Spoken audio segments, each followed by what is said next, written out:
عزیزان ملت، اللہ تبارک و تعالی نے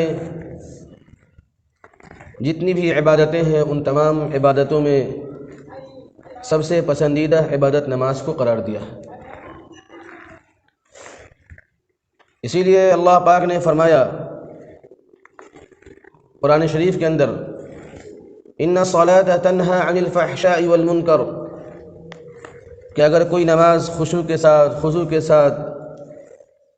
اللہ کو حاضر اور ناظر سمجھ کر اور زندگی کو بدلنے کی نیت سے نماز پڑھتا ہے تو یہ نماز اس کو دنیا کی تمام بے حیائی سے، برائی سے روک دیتی ہے۔ لیکن جو نہیں بھی پڑھتا ہے تب بھی برائی کرنے میں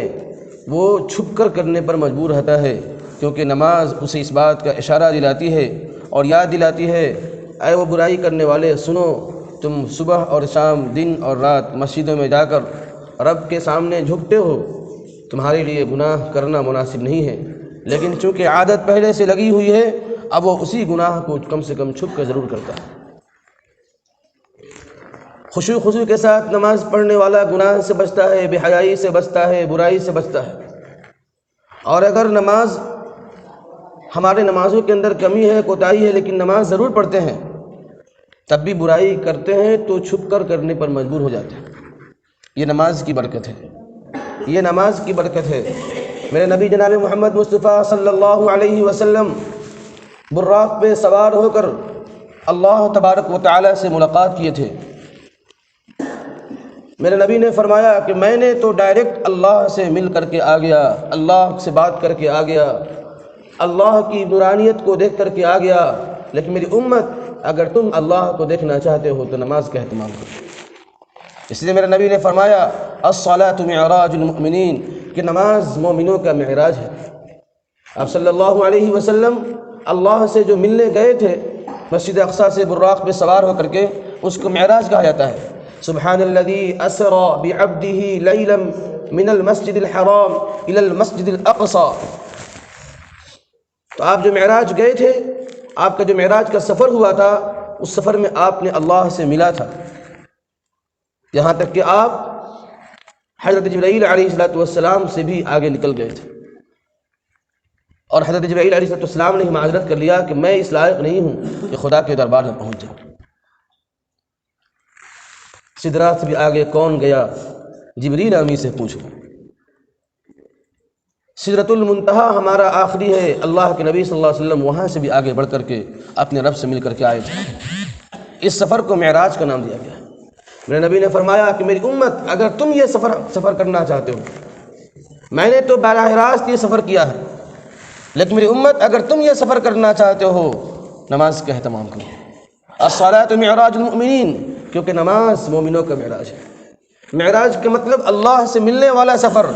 نماز کا مطلب اللہ سے ملنے والا سفر۔ میرے بھائی بزرگوں اور دوستو، اس میں وہ لوگ بھی بیٹھے ہیں جو آفیسرز ہیں، جو سرکاری نوکریوں میں ہیں، اس میں وہ لوگ بھی بیٹھے ہیں جو لیبر کیٹیگری کے ہیں، جو کسی مالک کے اندر کام کرتے ہیں، اس میں ہر کیٹیگری کے لوگ بیٹھے ہوئے ہیں،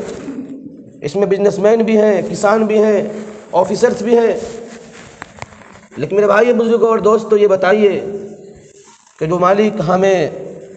20,000 15,000 تنخواہ دیتا ہے، اس مالک کی فرما برداری کے واسطے ہم کتنے ہاتھ جوڑ کر کھڑے رہتے ہیں کہ میرے مالک کی شان میں کہیں گستاخی نہ ہو۔ اس میں وہ لوگ بھی ہیں جو مالک ہیں، جو ہفتے میں 15 دن پہ اپنے لیبروں کو پیسے بانٹتے ہیں۔ ان کو بھی احساس ہوگا کہ میرا لیبر کیسے میرے سامنے کھڑا ہوتا ہے۔ دنیا کے مالکوں کے سامنے چند پیسوں کے لیے کتنے ہوش اور حواس کے ساتھ، زبان پہ لگام دے کر کے، ادب کے ساتھ، احترام کے ساتھ ہم کھڑے ہوتے ہیں۔ 5,000 روپیہ جس کی نوکری کرتے ہیں وہی ادب کرتے ہیں، 50,000 کی نوکری کرتے ہیں وہی ادب کرتے ہیں، محض اس ڈر سے کہیں میری نوکری نہ چل جائے، پھر میرا پیٹ کیسے بھرے گا، پھر میری روزی روٹی کیسے چلے گی۔ وہ معصوم بچے جو میرے گھروں میں، میرے آنگن میں کود رہے ہیں، ان کے سپنے کیسے پورے ہوں گے؟ وہ تو اسی چند روپیوں سے ہی پورے ہوتے ہیں۔ اسی لیے ہم اپنی دنیا کے مالکوں کے سامنے کتنے ادب کے ساتھ کھڑے ہوتے ہیں کہ میرا مالک مجھ سے ناراض نہ ہو جائے، میرا مالک مجھ سے روٹھ نہ جائے، میرا مالک مجھ سے خفا نہ ہو جائے۔ لیکن میرے اللہ کے بندو، سوچو وہ مالک جس نے تمہیں کروڑوں میں وہ کان عطا نہیں ہوگا جو تمہیں کان بن مانگے دے دیا۔ تم کھربوں روپیے خرچ کر کے وہاں آ کے تم نہیں خرید سکتے جو مالک تمہیں بن مانگے دیا۔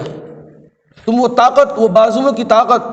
وہ ہاتھ کی طاقت تم نہیں حاصل کر سکتے دنیا کی کسی بھی کمپنی اور فیکٹری سے جو وہ مالک نے، جو پوری دنیا کا مالک تمہیں عطا کیا۔ تم آج کھیتوں کے سفر کرتے ہو اور آج میلوں سفر کرتے ہو، اس پیر میں چلنے کی طاقت وہ مالک جو تم کو دیا ہے، وہ طاقت تم کہیں اور سے حاصل نہیں کر سکتے۔ میرا اللہ کے بندے سوچئے کہ آپ نے انجینئرنگ کیا،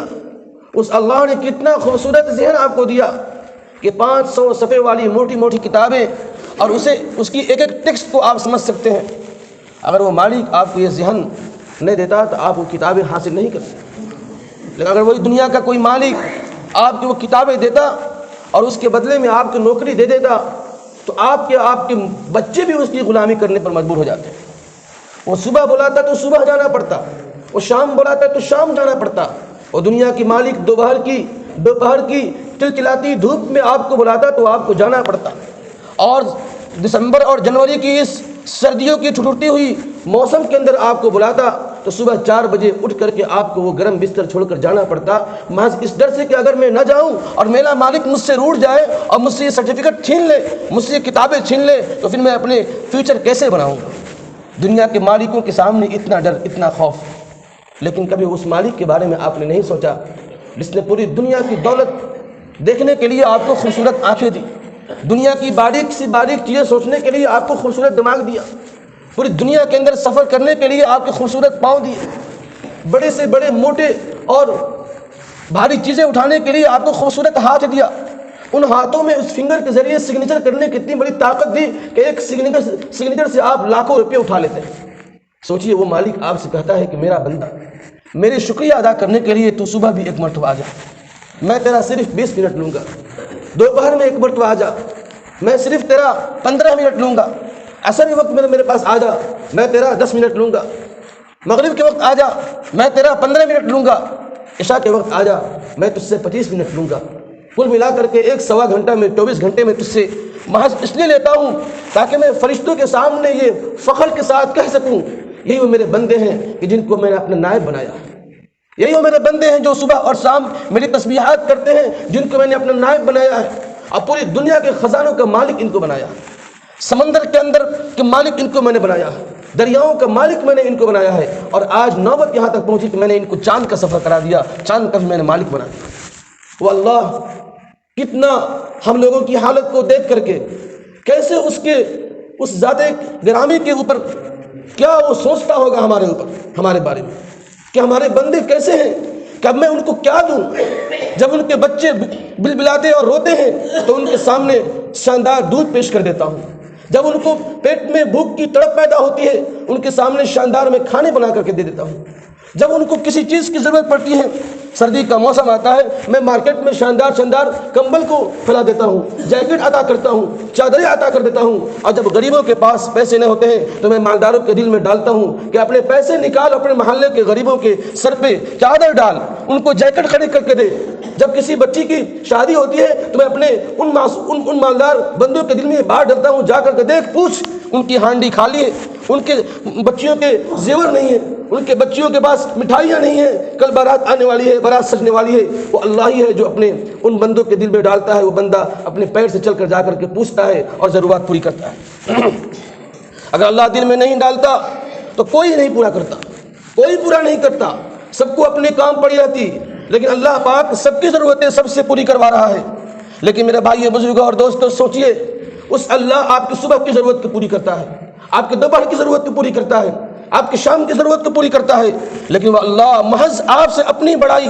اور اپنی کبریائی کے لیے کہ میرا بندہ صرف آ کر کے یہ کہہ دے کہ اللہ تو ہی بڑا ہے، میں کچھ نہیں ہوں، اللہ تو ہی سب کچھ ہے، میں کچھ نہیں ہوں، اللہ تو ہی نے مجھے روزی دیتا ہے، میں کچھ نہیں کرتا ہوں، اللہ تو ہی نے مجھے پیدا کیا، میں کچھ نہیں کرتا ہوں، اللہ تو جب چاہتا ہے مجھے سلاتا، میں نہیں سو سکتا اگر تو نہ چاہے، اللہ تو ہی چاہتا ہے تو میں چلتا ہوں، میں نہیں چل سکتا اپنے سے، اللہ تو ہی چاہتا ہے تو میں دیکھتا ہوں ورنہ میں نہیں دیکھ سکتا۔ ورنہ اس دنیا کے اندر کتنے لوگ ہیں جن کے پاس آنکھیں ہیں وہ دیکھ نہیں سکتے، کتنے لوگ ہیں جن کے پاس کان دیکھنے کے لیے وہ سن نہیں سکتے، کتنے لوگ ہیں جن کے پاس ہاتھ ہیں ان بازوؤں سے کسی چیز کو نہیں اٹھا سکتے، کتنے لوگ ہیں جن کے پاس دیکھنے کے لیے پاؤں ہیں لیکن ان پاؤں سے وہ نہیں چل سکتے۔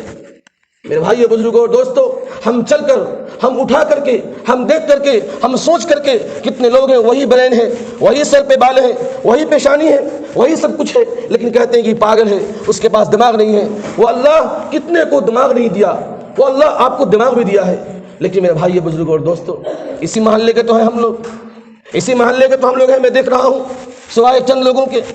کیا فجر کے وقت ہم نہیں آ سکتے؟ کیا ظہر کے وقت ہم نہیں آ سکتے؟ کیا ظہر کے وقت ہم کھانا کھاتے ہیں تو لقمہ اٹھاتے وقت ہم نہیں سوچتے کہ اگر اللہ اس اٹھانے کی طاقت کو چھین لیا تو کیسے میرے منہ کے اندر نوالا جائے گا؟ کیا ہم کبھی یہ نہیں سوچتے کہ جس گھوٹنے کی صلاحیت اللہ نے لقمے کو نگلنے کی صلاحیت دیا اگر وہ چھین لیا تو کیسے جائے گا؟ کیا ہم کبھی نہیں سوچتے کہ جس زبان میں اللہ پاک نے چکھنے کی صلاحیت دی اگر وہ صلاحیت اللہ چھین لیا تو ہم کیا کریں گے؟ ہم میٹھا کو میٹھا کہتے ہیں، کھٹا کو کھٹا کہتے ہیں، نمکین کو نمکین کہتے ہیں۔ یہ سب اللہ کا دین ہے۔ اس اللہ نے آپ کے ساتھ اتنا احسان کیا ہے، اور ایک آپ ہیں کہ اللہ کے گھر کو نہیں بھرتے۔ پوری بسوریا کے اندر 4 مسجدیں ہیں، پوری مسجدوں کے اندر کاؤنٹ کیا جائے 30 سے 35 سے 50 لوگ، پوری مسلم میجورٹی ہے۔ اور آج پارلیمنٹ کے اندر بل پاس ہو جائے کہ ہندوستان کے مسلمانوں کو نماز پڑھنے کی اجازت نہیں ہے تو چوراہوں پر بیٹھ کر کے بات کریں گے یہ حکومت ظالم ہے جس نے نمازوں پر پابندی لگا دی، یہ حکومت ظالم ہے جس نے اذانوں پر پابندی لگا دی، یہ حکومت ظالم ہے جس نے جماعت پر پابندی لگا دی، یہ حکومت ظالم ہے جس نے جاب پر پابندی لگا دی۔ چوک پر چوراہوں پر بیٹھ کر کے بات کریں گے، ارے اب تک پابندی نہیں لگی ہے، کم سے کم اس دن کو آنے سے پہلے خدا کو تو منا لیجئے، خدا کو تو منا لیجئے، دعا تو کر دیجئے، ورنہ وہ دن دور نہیں ہے کہ آپ کو نماز پڑھنے کے لیے ترسنا پڑے گا۔ اگر آپ نے نماز نہیں پڑھی،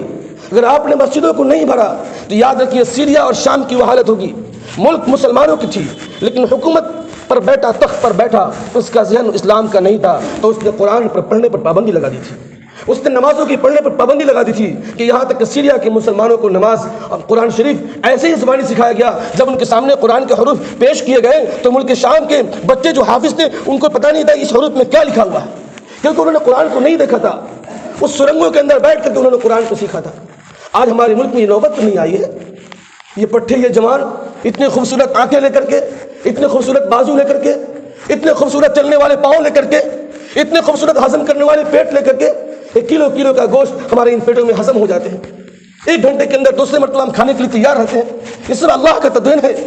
لیکن آپ حضرات کبھی سوچتے نہیں کہ میرے گھر کے آج بغل میں اللہ کا گھر کھڑا ہوا ہے، اس کو کون بھرے گا؟ آپ کہتے ہیں کہ میں غریب ہوں، جا رہا ہوں کمانے کے لیے، کہ اللہ پاک نے آپ کی پاؤں کی چلنے کی طاقت چھین لی تو آپ کی غربت کس کام کی؟ غربت کے نام سے آپ شراب پی رہے ہیں، غربت کے نام پر آپ نماز چھوڑ رہے ہیں، غربت کے نام پر آپ دن کا کھلواڑ بنا لیے ہیں۔ سوچئے اگر آپ غریب ہیں واقعی تو آئیے اللہ کے سامنے سجدہ کیجئے اور کہ یا اللہ میری غربت کو دور کر دے۔ اگر واقعی میں آپ مجبور ہیں تو رب کے سامنے 5 وقت سجدہ کیجئے اور کہ یا اللہ میری غربت کو، میری تنگ دستی کو، میری پریشانی کو دور کر دے، مولا کریم سب کچھ تیرے ہاتھ میں ہے۔ اگر نہیں ہے تو سب مذاق ہے، آپ کے جملوں میں کوئی دم نہیں ہے، آپ مذاق کر رہے ہیں سماج کے ساتھ۔ اور بہت سارے لوگ ہیں جو نماز نہیں پڑھتے اور لمبی لمبی باتیں کرتے ہیں نمازیوں کو لے کر کے، اللہ والوں کو لے کر کے، جماعتیوں کو لے کر کے، علماءوں کو لے کر کے۔ تو یاد رکھیے میری یہ بات، جو نماز نہیں پڑھتا اپنی پوری دولت اللہ کے راستے میں صدقہ کر دے، جو نماز نہیں پڑھتا وہ اپنی پوری دنیا کی تمام دینی شعبوں کو کر لے، اگر نماز نہیں پڑھتا تو اللہ کے نزدیک کبھی معتبر نہیں ہو سکتا۔ اللہ کو سب سے زیادہ پسندیدہ ہے جھکنا۔ آپ کتنے بڑے انجینئر ہیں لیکن اگر آپ مالک کے سامنے اکڑ کر کے بات کریں گے وہ آپ کے ایکسپیرینس اور آپ کی تھیوری کی وہ ایکسپیرینس اور آپ کی پریکٹیکل ایکسپیرینس کو نہیں دیکھے گا اور آپ کو اپنی کمپنی سے نکال دے گا، صرف یہ کہے گا کہ سب کچھ ہے اس کے پاس، اس کو جھکنا نہیں آتا، یہ تو اکڑ اس کے اندر ہے۔ اب آپ سب کچھ کر لیجئے، اب اللہ کے سامنے نہیں جھکیں گے، اللہ آپ کو پسند نہیں کرے گا۔ اس لیے میرے بھائی بزرگوں دوستو، میری نگاہیں پڑ رہی ہیں تمام لوگوں پر، آپ کم سے کم آج وعدہ کیجئے بھائی کہ ہم نماز پڑھیں گے، اس مسجد کو بھریں گے۔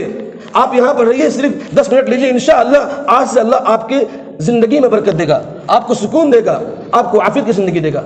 بھائی نماز پڑھیں گے انشاءاللہ؟ بھائی کون کون نماز پڑھیں گے؟ ذرا ہاتھ اٹھائیے تو بھائی، کون کون جوان ہیں جو انشاءاللہ آج سے نماز نہیں چھوڑیں گے، کہیں بھی رہیں گے؟ اللہ پاک آپ سب کے ہاتھ اٹھانے کو قبول فرما لے۔